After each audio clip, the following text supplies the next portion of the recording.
Hello everyone, welcome back to my channel Dona with recipes. সুজির পায়েস তো কম বেশি সকলেই খেয়েছেন, কিন্তু এই সুজিকে একটু অন্যরকমভাবে করলে কেমন হয় চলুন তবে শুরু করা যাক।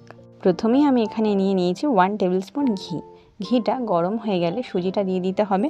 যখন একটু ব্রাউন কালার হয়ে আসবে সুজিটাকে আলাদা একটা পাত্রে তুলে রেখে কড়াইতে পরিমাণ মতো তেল দিয়ে তাতে কেটে রাখা গাজর, আলু আর ফুলকপিগুলো ভালো করে ভেজে নিতে হবে। আপনারা দেখিয়ে নিয়েছেন, তাও বলে রাখি এখানে গাজর আর আলুটাকে আমি স্কোয়ার শেপ করে কেটে নিয়েছি, সাইজটা একদম ছোটো রেখেছি, আর ফুলকপির সাইজটা একদম ছোটো রেখেছি। দেখুন ভাজা কিন্তু হয়ে এসেছে। এবারে দিয়ে দিতে হবে 1/2 টিস্পুন নুন।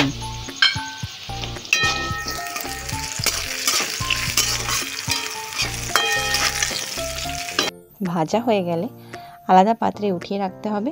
তারপর কড়াইতে পরিমাণ মতো তেল দিয়ে তাতে তেজপাতা, 1 টিস্পুন গোটা জিরে, 1 টিস্পুন গ্রেট করে রাখা আদা আর স্বাদ অনুযায়ী কাঁচা লঙ্কা। আপনারা যারা যারা ঝাল বেশি খান তারা এখানে লঙ্কার পরিমাণ বেশি দিতে পারেন। এরপরে দিতে হবে 1/2 টিস্পুন হলুদ গুঁড়ো। এরপর একটু নেড়ে চেড়ে আগে থেকে ভেজে রাখা সবজিগুলোকে তেলের মধ্যে দিয়ে দিতে হবে।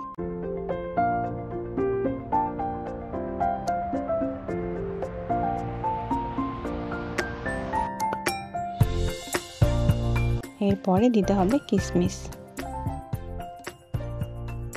ব্যাস, এবার আর কি ভালো করে কিছুক্ষণ নেড়ে চেড়ে পরিমাণ মতো জল দিয়ে দিন। এখানে আমি জলের মধ্যে 1.5 টিস্পুন নুন অ্যাড করেছি। You will add salt as per your taste. এখানে কিন্তু জলের পরিমাণ খুব বেশি দেবেন না, পরিমাণ মতন দেবেন যাতে সুজিটা ভালো করে বয়েল হয়ে যায়। খুব তাড়াতাড়ি দেখবেন সুজিটা জলটাকে সোক করে নিয়েছে, তার মানে সুজিটা সিদ্ধ হয়ে গেছে।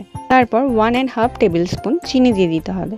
তারপর একটু নেড়ে চেড়ে বাদাম দিয়ে দিন। এখানে কাজু বাদামও দেওয়া যেতে পারে।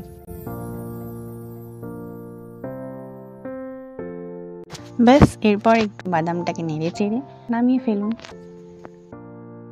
এখানে একটা কথা বলে রাখি, অনেকেই আছেন যারা সুজিটাকে একদম ঝরঝরে শুকনো শুকনো পছন্দ করেন, তো তারা কি করবেন, জলের পরিমাণটা তুলনামূলক কম দেবেন আর সুজিটাকে একটু বেশিক্ষণ ধরে নাড়তে চাড়তে হবে। ব্যাস রেডি আমাদের বাহারি সুজি। তো কেমন লাগলো এই রেসিপিটা আমাকে অবশ্যই কমেন্ট করে জানাবেন। ফিরছি নেক্সট ভিডিও নিয়ে। ভালো থাকবেন, সুস্থ থাকবেন আর পাশে থাকার অনুরোধ রইল।